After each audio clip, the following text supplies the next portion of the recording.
SP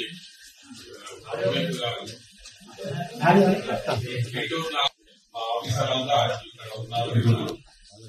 ఈ సమావేశం ముఖ్య ఉద్దేశం మీ అందరూ తెలుసు. గత 2 నెలలుగా మేము ఈ మావోయిస్ట్ పార్టీ సభ్యులని కొందరు తమ హింసాయుతమైన ఉద్యమాన్ని వదిలి జనజీవన స్రవంతిలో కలవడానికి మా ముందు వచ్చి సరెండర్ అయ్యారు. ఇప్పటి వరకు 250 మంది సరెండర్ అవ్వడం జరిగింది. కొత్తగూడెం జిల్లాలో కావచ్చు, ములుగు జిల్లాలో కావచ్చు, ఇంకా వరంగల్లో కావచ్చు.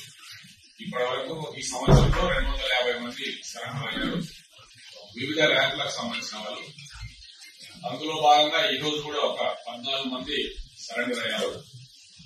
వీళ్ళంతా మా వెనుక ఉన్న వాళ్ళంతా వీళ్ళంతా మావోయిస్టు ఉద్యమాన్ని వదిలేసి ఈ సరెండర్ జనజీవన స్రవంతిలో కలవడానికి ముందుకొచ్చారు.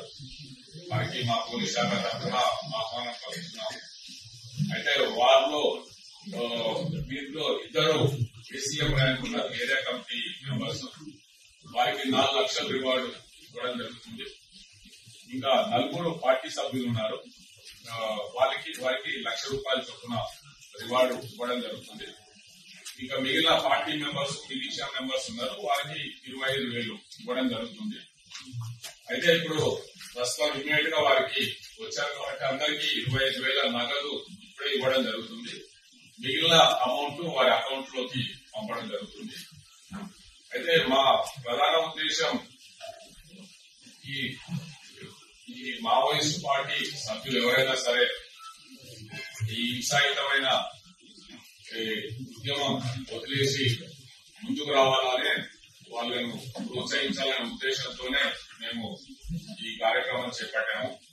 కాబట్టి ఇంకా ఎవరైనా సరే ముందుకు వస్తే, అంటే ఏ రాష్ట్రంలో సంబంధం లేదు, ఏ రాష్ట్రంలో పనిచేస్తున్నా సరే. ఇప్పుడు వీళ్ళంతా తెలంగాణలో చెందిన వాళ్ళు ఒక్కరే ఉన్నారు. ఇందులో చర్లకు సంబంధించిన ఒక అమ్మాయి ఉన్నారు, మిగిలిన వాళ్ళంతా ఛత్తీస్గఢ్ రాష్ట్రానికి చెందిన వాళ్ళు. కాబట్టి ఏ రాష్ట్రమైనా సరే, ఎవరు వచ్చినా సరే మేము ప్రభుత్వం తరఫున వారిని ఆహ్వానించి వారికి రివార్డ్ అమౌంట్, వారి పునరావాసానికి వారిని చూపించడం, వారికి ఎట్లాంటి సాయం, ఆరోగ్య సమస్యలు ఉన్నా సరే, వారికి ఏం కావాలన్నా సరే మా పోలీస్ శాఖ తరఫున వారికి సమకూరుస్తాం.